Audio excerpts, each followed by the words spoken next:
À l'approche du dernier virage du processus de modernisation de l'école congolaise, le Premier ministre, Anatole Koliné-Makosso, a tenu à exprimer sa gratitude première envers tous les cadres nationaux et les partenaires au développement pour leur contribution remarquable aux travaux préparatoires des Assises nationales de l'éducation.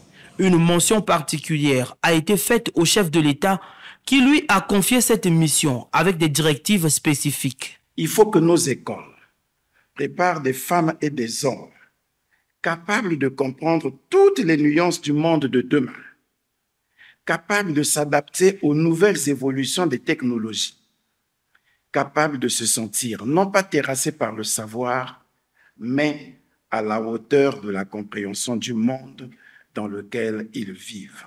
M'inspirant de cette vision et de toutes les orientations contenues dans les différents projets de société qu'il a présentés au peuple en 2002, avec la Nouvelle Espérance, en 2009, avec le Chemin d'avenir, en 2016, avec la Marche vers le développement, et en 2021, avec Ensemble poursuivant la marche, je prenais l'engagement, au nom du gouvernement, le 21 juin 2021, devant l'Assemblée nationale, d'organiser une concertation nationale en vue d'élaborer un plan de relance de notre système éducatif et de revisiter la loi scolaire et universitaire datant de plus d'un quart de siècle.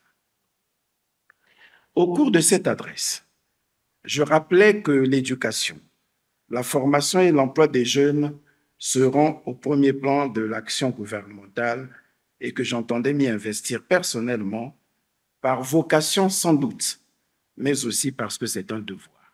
En harmonie avec les défis du développement, 2 ans durant, des consultations nationales et départementales ont été menées à divers niveaux. Sur ces travaux qui viennent de démarrer, le Premier ministre partage ses réflexions, affichant un sentiment d'optimisme concernant les résultats escomptés. La première réflexion porte sur le mode d'encadrement de nos jeunes en milieu scolaire, ce qui nous oblige à repenser le modèle d'encadrement de notre pépinière creusée de l'élite de demain, privée depuis 1991 d'une organisation chargée de promouvoir au sein même de l'école un code de conduite éthique et morale. La deuxième réflexion porte sur la finalité même de notre système éducatif. La question fondamentale est donc la suivante.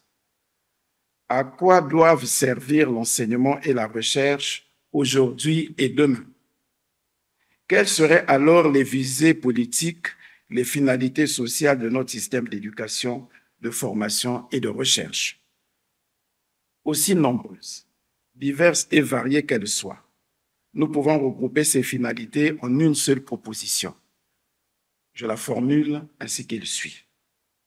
Il s'agit de former un esprit épanoui, un citoyen d'une parfaite intégrité, autonome et solidaire, capable de se prendre en charge et de s'engager à participer au développement durable de son pays et du continent dans un environnement international concurrentiel et en constante mutation.